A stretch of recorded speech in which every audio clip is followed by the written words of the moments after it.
আসসালামু আলাইকুম, welcome to my channel. আজকে আপনাদের সাথে একটি মিষ্টি রেসিপি শেয়ার করব, গুঁড়া দুধের স্পঞ্জ রসগোল্লা। আশা করি রেসিপিটি ভালো লাগবে। তো চলুন রেসিপিটি শুরু করা যাক।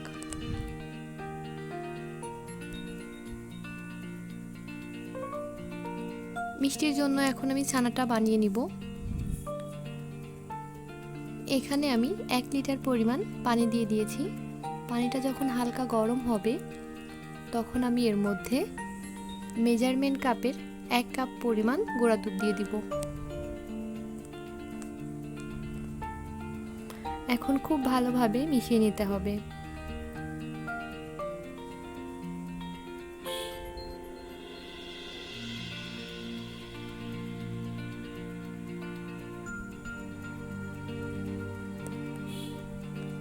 মেশানো হয়ে গিয়েছে। যখন ফুটে উঠবে তখন আমি এর মধ্যে 2 টেবিল চামচ পরিমাণ ভিনেগার আর সাথে 2 টেবিল চামচ পরিমাণ পানি মিশিয়ে দিয়ে দিব। দেখতেই পাচ্ছেন ছানা কেটে যাচ্ছে। এবার আস্তে আস্তে নাড়তে হবে।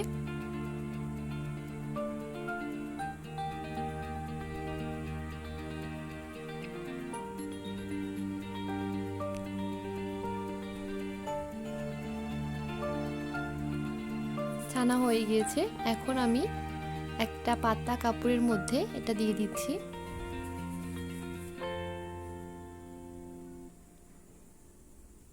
এখন ঠান্ডা পানি দিয়ে খুব ভালোভাবে ধুয়ে নিতে হবে।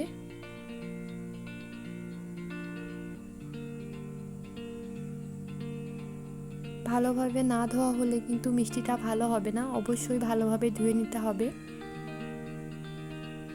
এখন পানি ঝরানোর জন্য 2 ঘন্টা রেখে দিব।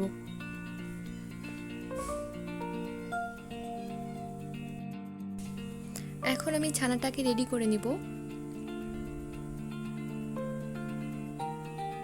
খুব ভালোভাবে মেখে নিতে হবে।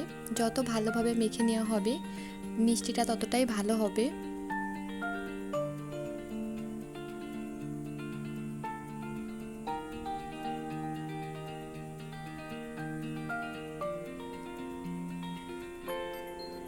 এক চা চামচ চিনি দিয়ে দিচ্ছি। 1 টেবিল চামচ পরিমাণ সুজি দিয়ে দিচ্ছি।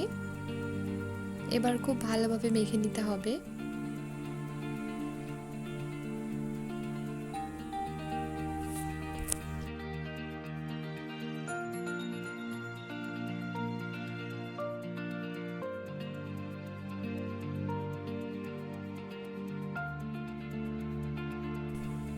মাখা হয়ে গিয়েছে। এখন আমি মিষ্টিগুলা বানিয়ে নিব।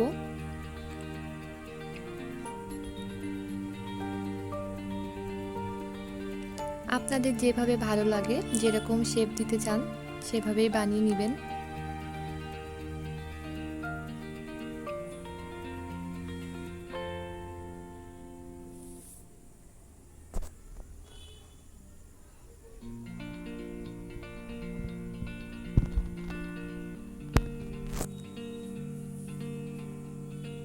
দেখতেই পাচ্ছেন সব মিষ্টিগুলা বানানো হয়ে গিয়েছে।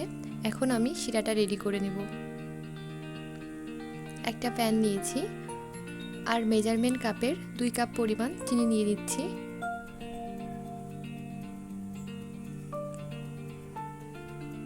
যতটুকু চিনি তার ডাবল পানি দিয়ে দিচ্ছি।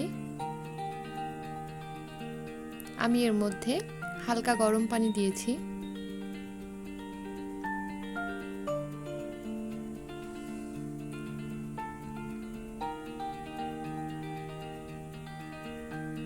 যখন ফুটে উঠবে শিরাটা তখনই মিষ্টিটা দিয়ে দিতে হবে। আর এই শিরাটা ঘন করার কোনো দরকার নেই।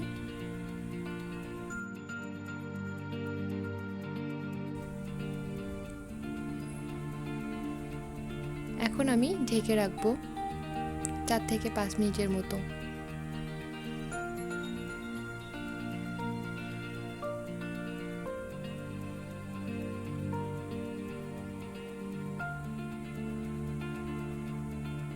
দেখতেই পাচ্ছেন মিষ্টিগুলা কিন্তু ফুলে গেছে, আরও ফুলে যাবে।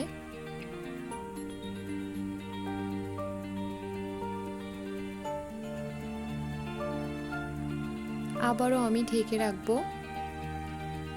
20 মিনিটের মতো।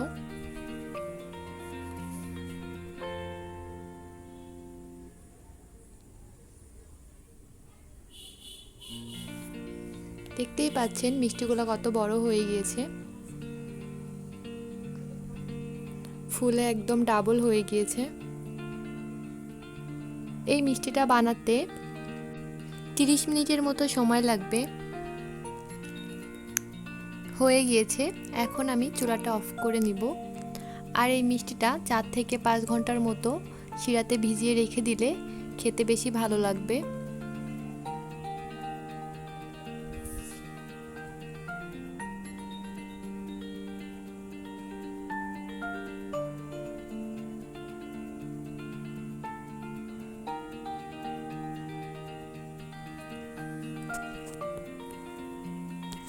এখন আমি উঠিয়ে দেখিয়ে দেব মিষ্টিটা কতটা সফট হয়েছে।